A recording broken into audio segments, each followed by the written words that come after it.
Good morning. I'm Reverend Paul Beckel. Welcome to Bellingham Unitarian Fellowship. Here we are a community without conformity, offering respite from our overwhelming world and mutual reinforcement as we strive to make it better. This is a place to make friends, explore and live your values, and become your authentic self within a network of support. Today, we'll be considering how love changes us. Sometimes love changes us by encouraging us to keep going. Sometimes it helps us to see the good sense in stopping immediately before we do something stupid again. Come on. Hello. This week, Tom and I asked a random assortment of BUFsters how love has changed them. Today, we'll share from the wide range of their responses.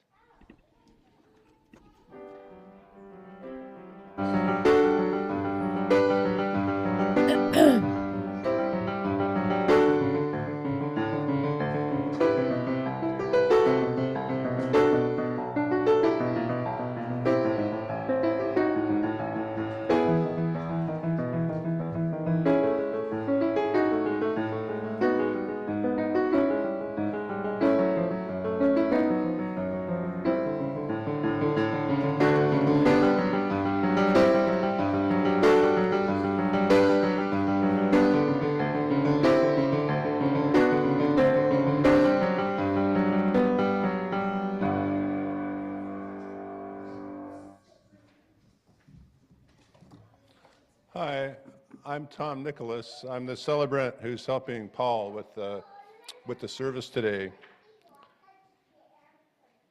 Here's a poem I once wrote about love.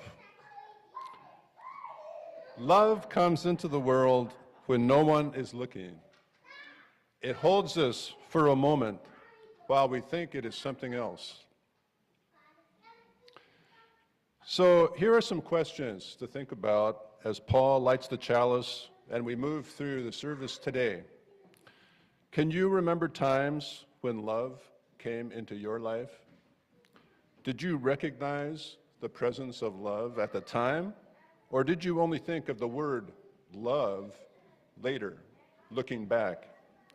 And what impact, if any, did that experience have on the course of your life? Now, please join me in reading our covenant, which is in the order of service. Love is the spirit of this fellowship, and service gives it life. Celebrating our diversity and joined by a quest for truth, we work for peace and honor all creation. This is our covenant. And now let's sing song number 128 in the gray hymnal. It's called For All That Is Our Life. That's 128 in the gray hymnal.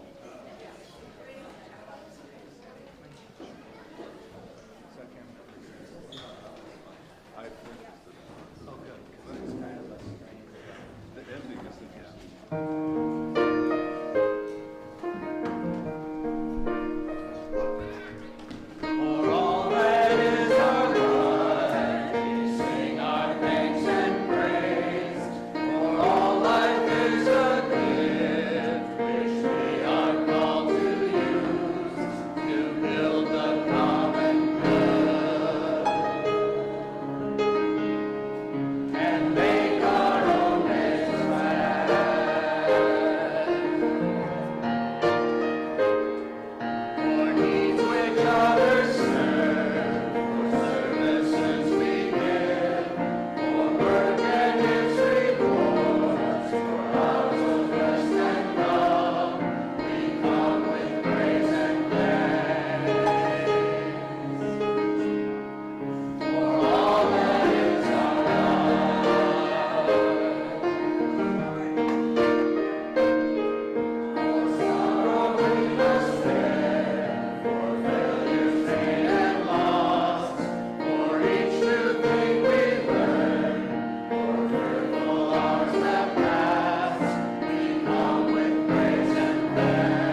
And if there are any children out there, please come on up as Cindy reads us a story.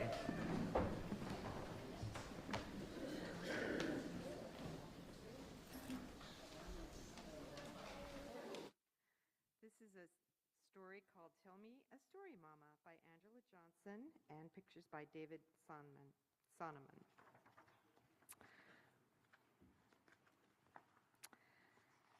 Tell me a story, Mama, about when you were little. What kind of story, baby? Just any old story. How about the time you lived in a little white house across the field from that mean old lady? Meanest woman I ever known, too, baby. She was so mean that she used to holler out her window at you and Aunt Jessie when you passed her house every morning. You weren't afraid of her, though. No, sir, I was not. One day she scared Aunt Jessie so bad by letting her old bulldog out to bark at you all that Aunt Jessie cried all the way home. You went back and threw mud on her white picket fence. I sure had a temper. Grandma made you apologize, but she kissed you hard on the head and gave you an extra sweet roll after dinner that night. Your grandma makes the best sweet rolls. Is Grandma going to stay here forever, Mama? Just stay here and be Grandma forever to me? She won't be here forever, baby, but long enough for you never to forget how much she loves you. Did Grandma squeeze you tight when you were her little girl, like she does me? Uh-huh. You were lucky too, Mama. Yes, I was. Nice picture. Remember the time when you were little and you found that puppy with no tail by the side of the road? Poor little thing. You kept it hidden in your sweater, huh, Mama? We had 3 dogs already. You kept it hidden until it got hungry and started to cry. Grandma didn't say anything. She took that little puppy from you and wrapped it up in her apron. She gave him milk and then let him live in the milk crate with your old baby blanket. From one baby to another, she said. Do all animals have babies, Mama? Yes, they do, the females at least. Puppies, huh? No, sir. Aunt Jessie's a baby in your family. Yes, she is. Why did Grandma and Granddaddy send you to Aunt Jessie off to St. Louis when you were both younger than me, alone on a train? They had to work, and your great Aunt Rosetta was lonely for children. Hers were all grown. Jessie and me, we kept her company for a few months. Did your Mama and Daddy miss you? Like you'd miss the sun, baby. We missed them too, but we loved Aunt Rosetta. Aunt Jessie cried when the train pulled out of the station and you couldn't see Grandma and Granddaddy anymore. She cried all over me. It's all right to cry though, right, Mama? If you feel like it, it's okay. I feel like it sometimes, like when my best friend Corey moved away. I did cry then. I bet Corey cried too. I bet he did. Would you cry if I moved away, Mama? Yes, I will. Grandma cried when you moved away, Mama. She cried so hard that everybody at the airport looked at her and Granddaddy bought her flowers and a candy bar. I remember. I like it when you tell me stories, Mama. Tell me more stories tomorrow. Okay, baby, more stories tomorrow.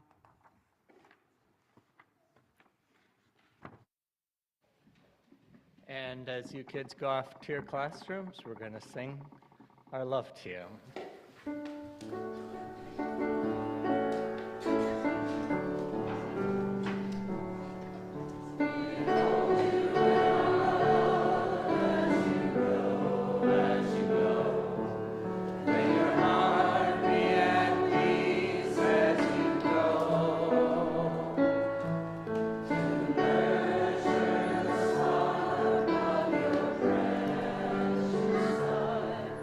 Behold you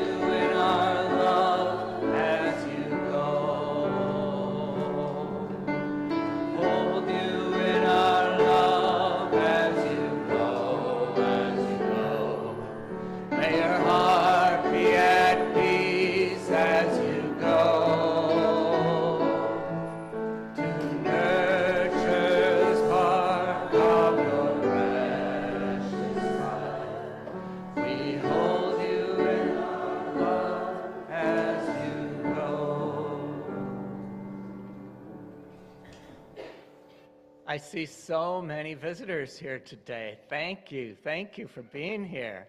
Please join us for coffee and conversation after the service, just out that door and down the stairs. Today at noon, our Social and Environmental Justice Committee is going to be meeting in the conference room. Bagels and light refreshments will be provided, and newcomers are welcome. If you don't know where the conference room is, ask anyone who's been here for a few weeks. How can you tell? They have a name tag that isn't glued to their shirt. By the way, if you'd rather not have a name tag glued to your shirt, fill out one of these cards, give us your contact information. We will both get a name tag for you that'll be ready for you next week, and you'll get on our our newsletter subscription, which comes every Wednesday. But on that note, we've heard that a lot of people are getting the newsletter, the midweek update, in their spam box. So please check your spam box. And I'm afraid a number of people have said that they're getting email from minister@buf.org also in their spam box. So please check. And where'd Drew go? Okay, there.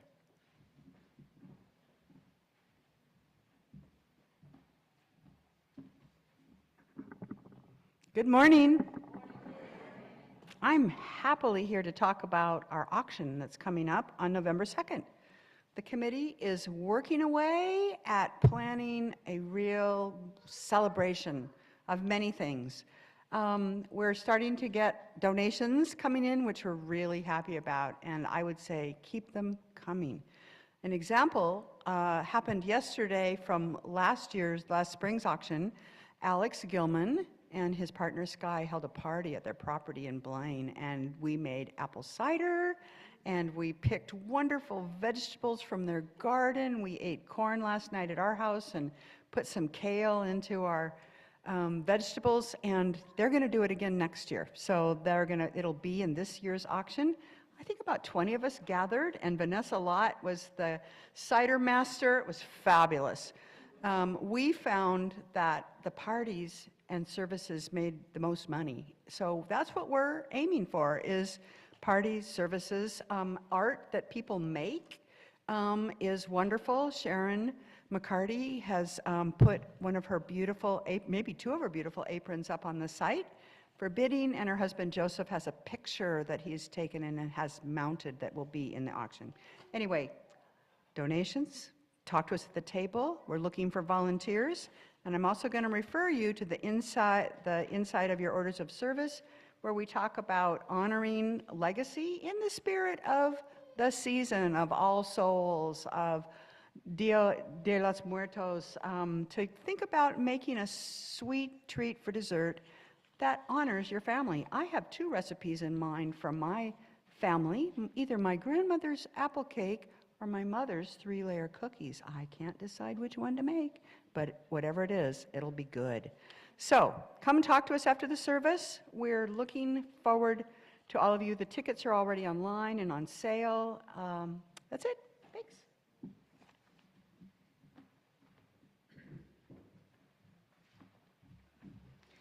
Hello. I guess I'm shorter than Drew. I'm Claire Lending, and Murray and I have been coordinating nonpartisan postcard writing for BUF under the auspices of the Black Lives Matter Ministry Action Team for using the the Vote Affiliate Center for Common Ground. I know that's a lot of places. But anyway, the main point is BUF members and friends wrote postcards at home and after Sunday services in June, August, and September. These postcards are sent to Black citizens in voter suppression states. The messages we wrote both encourage voting and give information about the dates and the places in their counties.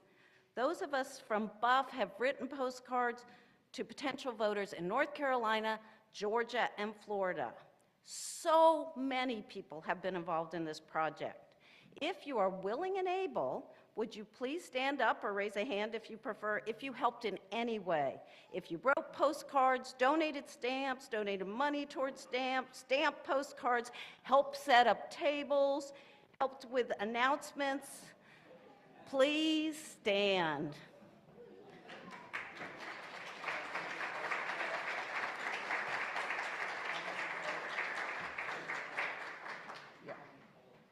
Together, we have written and sent, or will be sending some this week, more than 2,500 postcards encouraging and giving information to citizens in North Carolina, Georgia, and Florida. Congratulations.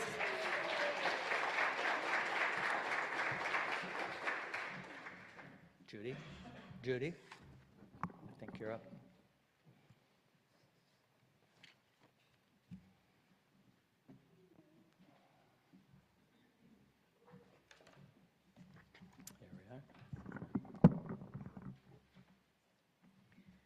And now we begin our new member welcoming ceremony. Building a community is essential at BUF. Building community is life-affirming, sometimes challenging, always complex art, one that takes practice, reflection, and reaffirmation from time to time.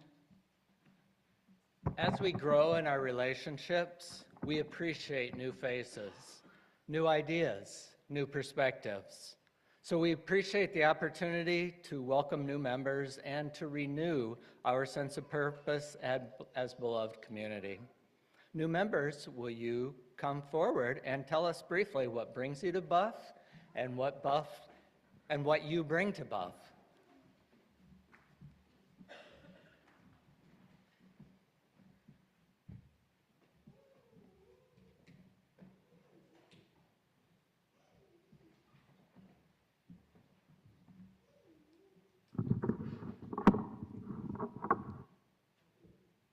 I'm at the mic, I'll go first. Is that okay? Hi, I'm Sue Livingston. What brought me to BUF was a longing for friends and connections with our new community. When my husband John and I moved here 7 years ago, we wondered how that would happen without careers, children, or dogs. We'd been searching for a long time for a place to live, but the next layer, to belong to that place, from longing to belonging, comes from love. A BUF ad in the local paper caught my eye. Neither of us had ever had any affiliation with a church or religion, but heck, our backyard wedding had been officiated by a Unitarian minister, so we came one Sunday, pretty wide open and without expectations. I was totally surprised when tears streamed down my face as we all sang Imagine that day, and continued being surprised by the gratification I felt from services and coffee hours. And it began to dawn on me that there were significant gaps in my spiritual and ethical development that felt like missing bedrock. How those gaps could occur growing up in Southern California in the 70s, surfing and playing in a rock band, I have no idea. But this community welcomed me in and inspired me to widen the circles of my thoughts and actions. I found myriad invitations for ways to connect and feel of use. Cook for events, plan women's retreats, paint demonstration posters, papier-mâché planets, host auction parties, share music, become a celebrant. But just as being in a place doesn't equal belonging, activity alone doesn't equal belonging. It's not about what I do, but how we do it together that creates sanctuary. I've never belonged in a community where I could feel so vulnerable, yet feel so wholly supported. Love, the spirit of this fellowship, creates contexts that feel profound to be a part of. So, 7 years later, I joyfully make a commitment to being a lifelong learner here and bring my passions of music, writing, and art to Buff. I feel hopeful anticipation of being a member of this congregation, this evolving circle that never stands still and gives me even more than what I came here for. Let's hold our applause till they all go. And so if you'll just step aside, I'm going to have each of you sign our membership book and get a new round button and a rose. So go ahead, Tom. Hi, everybody. I'm Tom Nicholas, as I told you earlier. And about 4 years ago, I retired from my job, and about the same time, I became a widower. And luckily, I had enough money to live comfortably. And of course, people reached out to me at that time, and there were especially a couple of people who said, hey, do you want to go for a walk? It was during the pandemic, and going for a walk was about the only way that you could, be with other people. But they're reaching out to me in that way. It really, wow, these people care about me. They're my friends, And I started thinking about Buff because I realized that making connection with other people, it's really important to me. That situation really brought that home to me. And I thought maybe Buff will be a place where I can meet people and forge friendships and also explore my spirituality without being handed a creed that I have to totally adhere to, and be surrounded by people who are doing the same thing. So I met with Paul, and I explored lots of different groups. There's so many activities that you can participate in here in Buff. And I'm finding my path, and in fact, Buff is turning out to be what I was looking for. It's a powerful thing for me, and I've already met people here who I know that I will know for the rest of my life. And another thing I was thinking about is that right now, Buff is kind of a similar situation to what I was in 4 years ago, just in that it's a real transitional phase. And with Paul moving on, we're going to be looking for a new minister to bring in. And as a congregation, we have to think about what do we want Buff to be like? What do we want to do going forward? Who are we? And so by going through this ceremony and becoming an official member, I feel like I'm committing myself to being a participant in that process and doing what I can. I don't know all the answers to those questions, but I'm looking forward to playing my part in that whole process. Great. Thank you, Tom.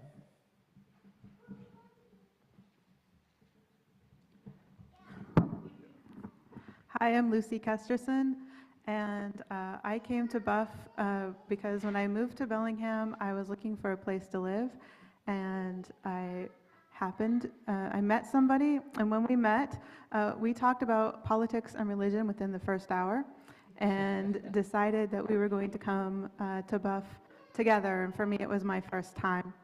And during that service, I had goosebumps all over my body. I cried for the first time in a very long time. I felt like I was home. I deeply appreciate the genuine inquiry. I appreciate the care and love and service that is genuine, and I want to be a part of that. So what I can bring to Buff would be an open mind, an open heart, and a sense of joy in what we're doing.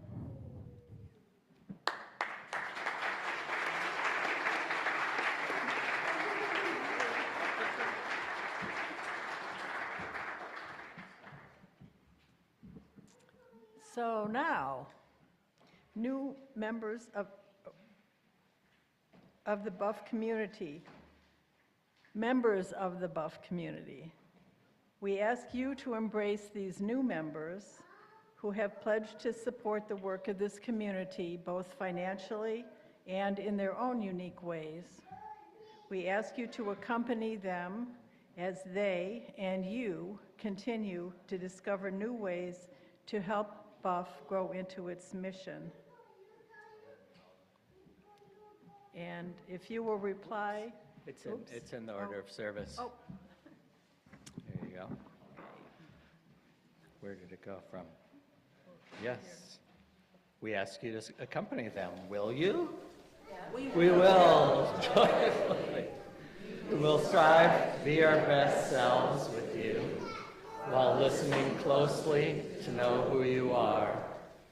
We'll offer you a place of rest and solace and endless opportunities to learn and to serve. We will accept the responsibility for our own actions, strive to practice forgiveness, and expect you to do the same. All right. Thank you all. There's your community. Yeah.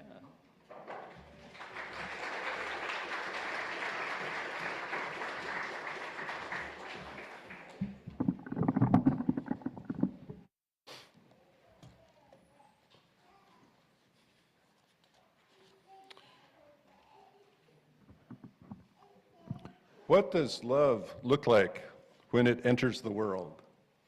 How does it get expressed? What form does it take? Here's a passage from Willa Cather's story, Neighbor Rossiki, that offers one answer to these questions. It's about a Czech immigrant to the U.S. who winds up farming in Nebraska. In this passage, he has suffered what seems to be a heart attack. Polly, his oldest son's wife, is the only one there when it happens, and she is sitting with him as he rests. Polly took his hand, Cather writes. He was looking at her so intently and affectionately and confidingly, his eyes seemed to caress her face, to regard it with pleasure. His hand pressed hers. She noticed that it was warm again. The twinkle in his yellow-brown eyes seemed to come nearer. Then he closed his eyes and lay half smiling. But Polly sat still, thinking hard. She had a sudden feeling that nobody in the world, not her mother, not Rudolph, or anyone, really loved her as much as old Rossiki did. It perplexed her. She sat frowning and trying to puzzle it out. It was as if Rossiki had a special gift for loving people, something that was like an ear for music or an eye for color. It was quiet, unobtrusive.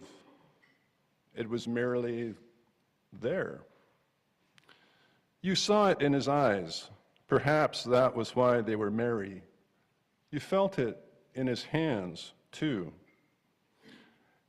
After he dropped off to sleep, she sat holding his warm, broad, flexible brown hand.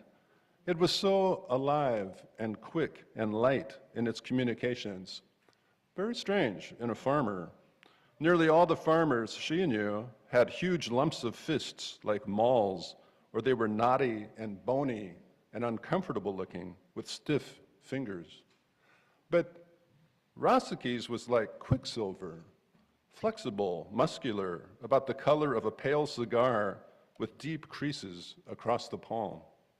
It was a warm, brown, human hand with some cleverness in it, a great deal of generosity, and something nimble and lively and sure. Polly remembered that hour long afterwards. It had been like an awakening to her. It seemed to her that she had never learned so much about life from anything as from old Rossiki's hand. It brought her to herself. It communicated some direct and untranslatable message.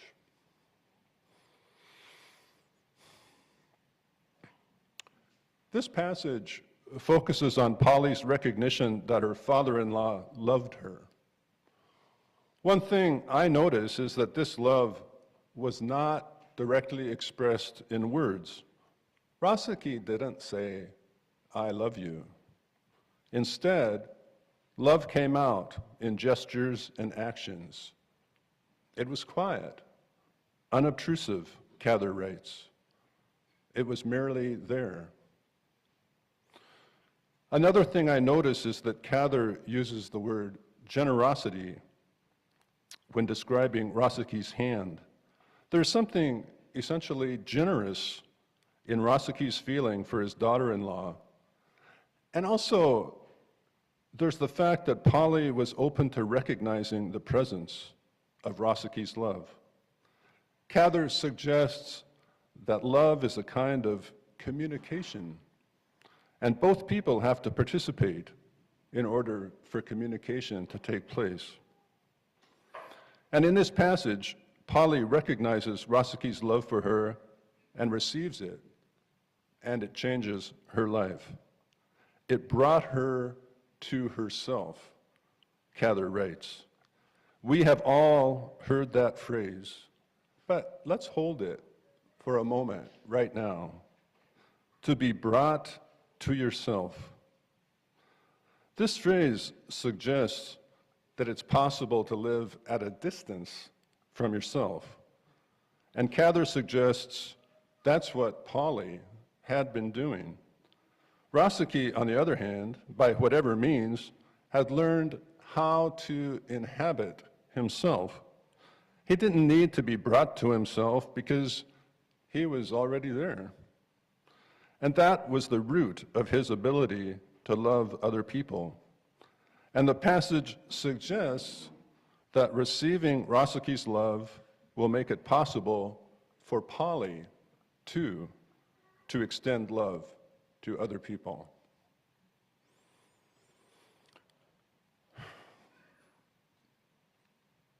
I said that Cather's story offers one glimpse of love.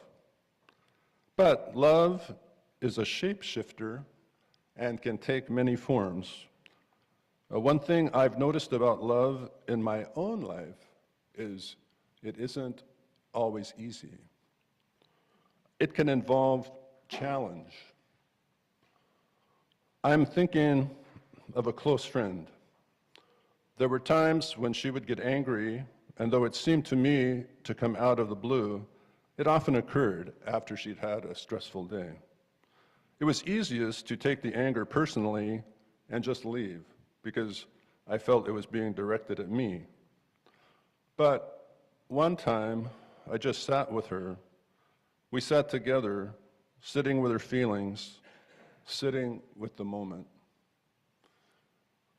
Looking back, I feel like that was one time in my life when I was able to act with love, because in that moment I was noticing her and acting in accordance with what I noticed, which was her need for me to see her. I think love has to do with actually seeing other people for who they really are and what they're really feeling. I've also noticed that receiving the love of another person increases my self-confidence. William Stafford has a poem where he says that when someone we care about dies, for us, it's like there's an empty space in the world where that person used to be. It makes me think that while we live, each of us has a space that we are occupying, and receiving love from other people gives me the strength to occupy my space more fully. It helps me be who I really am.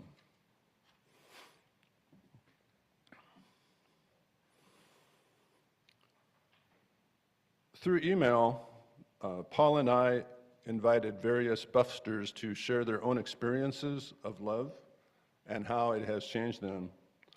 And I have decided to just read some of the responses I received. I'm sorry, I'm not able to read all of them. They were all really interesting. But I've chosen a few, and I'm just going to read them without giving the names of the people whose words I am speaking, and without trying to weave them together into an integrated whole. So you'll just hear one voice after another, spoken in my voice, with a pause between each one. So these are the voices of people from BUF. My dearest Jerry, You were my Valentine from our first dance at the co-op in Berkeley over 39 years ago. I always dreamed of marrying a man who would love and cherish me my whole life. You are loving, sensitive, talented, gentle, intelligent, honest, and best of all, you love me.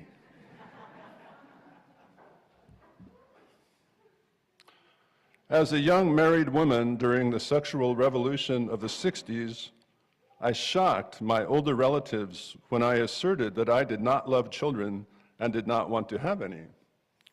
Eventually, though, I became pregnant and gave birth in a sterile hospital setting. While going through the ordeal, I questioned my ability to muster up the maternal feelings expected of me. At discharge, I was plopped into a wheelchair and my newborn son was put into my arms. To my shock and surprise, I was overcome by a fierce love and the protective instinct of a mother tiger. I held him close and nearly growled at people in passing cars as we drove home.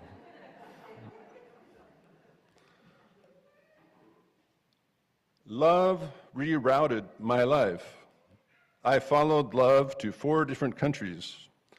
I followed love into the unknown countless times, and it has kept my family together through impossible hardship. Love is the only sure thing in life.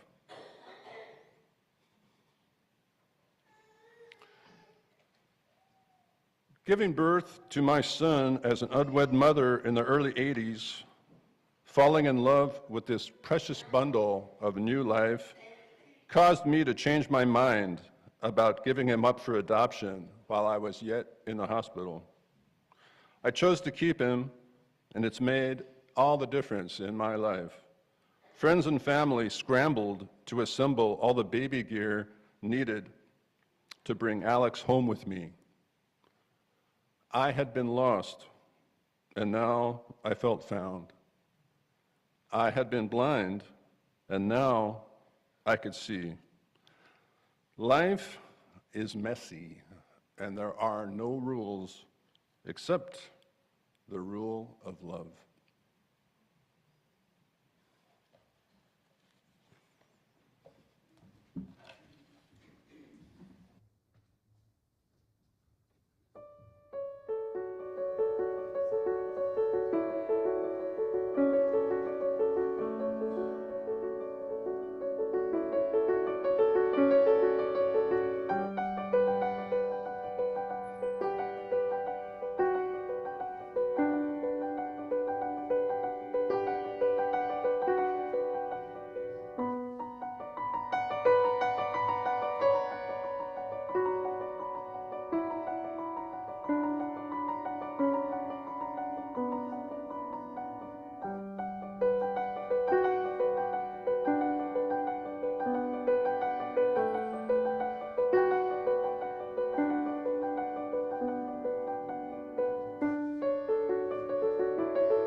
How have you been changed by love?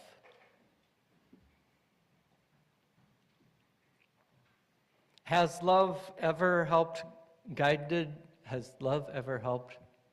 to guide you away from vanity and toward groundedness? Has love ever guided you away from tight-fistedness and toward generosity? Has love ever guided you from despair toward hope? How have you been changed by love? I am using names with permission today.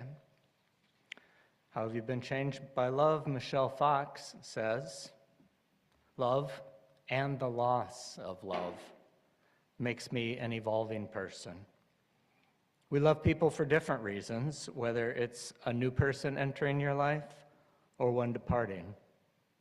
The gain and loss of each one makes me stronger, more rounded, compassionate, giving, and reminiscent. Love comes in so many packages to our lives, from so many people, and completes me.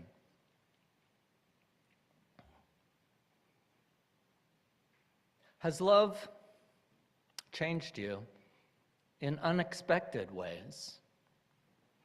Sharon McCarty says, the love of my husband has given me a foundation to make it through tough times, of which there have been plenty.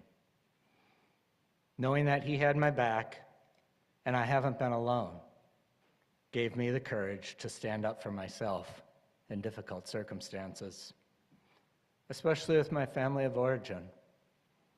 That foundation helped me let go of preconceptions about how my life was going to unfold.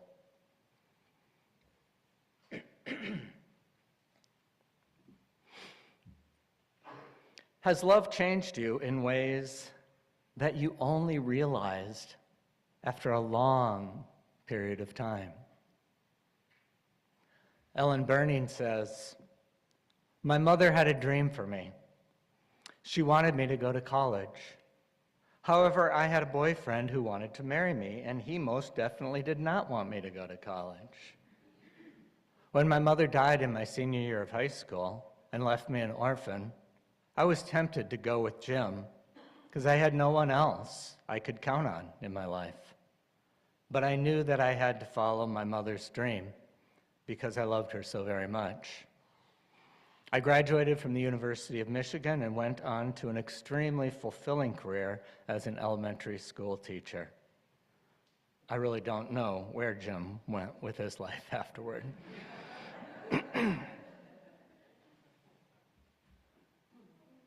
Have you ever experienced a reciprocating love? Like when you've been transformed and then somehow it bounces back and maybe back and forth again? Betty Scott told me, my daughter has taught me about courage and resiliency. Less than a year old, strapped into a baby chair beneath an ivy plant hanging from the ceiling, she reached toward the vine, cooed, and drooled. Minutes went by before I responded and realized the ivy needed watering. Since then, I've come to believe the most difficult lives come to those who are born with empathy-driven compassion and understanding embedded in their very selves. Sadly, these days, my daughter is like that thirsty plant. Day and night from afar, I wrap her in a blanket of love and light and pray for her well-being.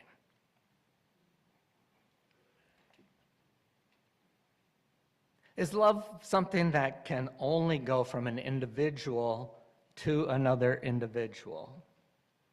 Or can the love of one person grow in synergy with others, even when we don't know all of the others with whom our love has joined forces? Linda says, I am flummoxed by the use of the word love to describe friendships, community relations, or national pride and support. But those are the things that make life move forward. Sharing, expressing concern, supporting each other builds sound neighborhoods, even in the frequently shifting rental area I live in. Builds sound and supportive families, churches, groups of friends.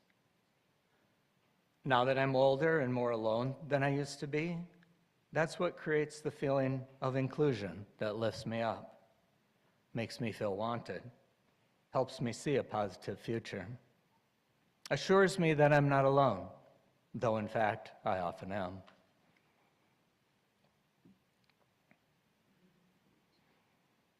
Have you been fortunate enough to receive love from within family that has changed you? Marty Villalobos says, unconditional love is hard to come by and hard to give up. Not everyone receives it as a child, which is when it's particularly useful. Speaking for myself now, I'm not sure if change is the word to describe the impact of my parents' love, because it was there before there was a me to change. To put this in context, I didn't have any meaningful relationship with my parents after 8th grade. But I know that who I am today, my sense of agency and purpose had been established already by then. My sense that my life had purpose, and in particular my sense that being a parent myself would be the greatest gift of my life, that had already been established.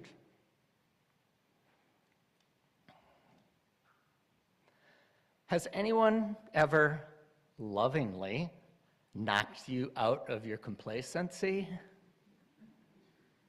Have you ever been changed by someone lovingly telling you a hard truth? Though in all fairness, no one can be expected to always tell hard truths lovingly. Again, speaking for myself, many years ago I was playing Scrabble with my mother-in-law, Mary Jane. And I was reveling in my mastery, with every amazing score swelling with self-admiration, until she said simply, "You're not fun to play with."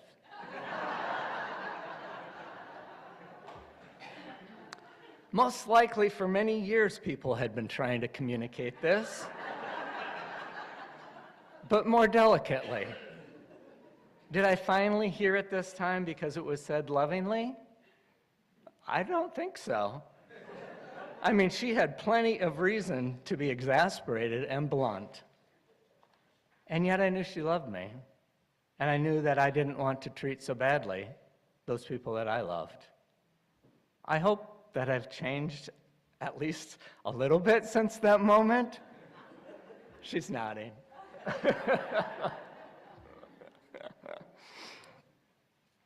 So, what if the change that love arouses turns out to be fleeting or incomplete?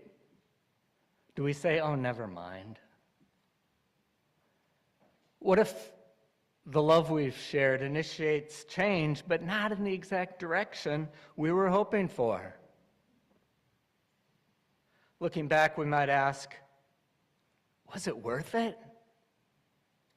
More importantly, looking forward, we might ask, will it be worth it? Will it be worth my time and my effort to keep going? Will it be worth the risk to keep loving? But love is not subject to such a cost-benefit analysis. Love is never wasted. Will you allow love to change you? Sita Ambarao says, "As I tended to my husband's frail health, singularly, during the last few years of his life, there was a calm, slow wave of transformation in my feelings toward him. Our relationship became closer and our bond stronger. For the two with unspoken love, our actions belied our affection and endearment. On reflection, it turned out to be an enduring, even after a decade after his death, intense, deep love. What is it? Words cannot capture its fullness. Whatever it may be called, it had and has a profound effect on me. I became more understanding and less critical, with greater compassion toward my fellow human beings and life at large. Will you allow love to change you? Lucy Kesterson told me, love, in both an individual and a universal sense, has given me the opportunity to see the shared humanity in those who have severely wronged me. We all deserve compassion, especially those who do not receive it anywhere else. How are you, even now, being changed by love?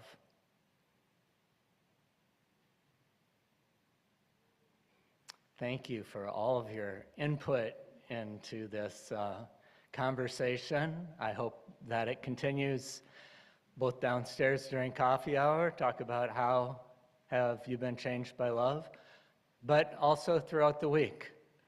Think about it to yourself, maybe converse with others. I will note that we'll probably be doing things like this again, so if you get an email asking you for some input like that on other topics, it's not a scam. I say that because unfortunately there have been several scams going out under my name via email and also via text. But if that email is asking for money or gift cards or telling you, please click this, that's not me. And I love you too much to not let you know. So as the ushers comes forward now, I'm going to invite you to be as generous as you can to build the beloved community that you dream of.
Thank you for the countless ways that you act upon love in this building and far beyond, spreading BUF's message of love.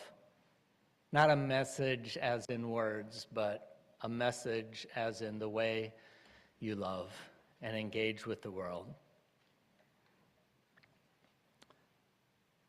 We will close today with song number 131 in the gray hymnal, Love Will Guide Us.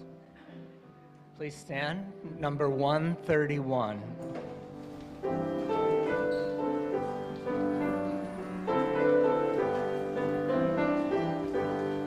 Love will guide us, peace has tried us, hope inside us will lead the way on the road from greed to giving. Love will guide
guide you into the world from wherever it came. Let it change you, that you might be its conduit to more people. And let's gather around to sing Circle Around for Freedom.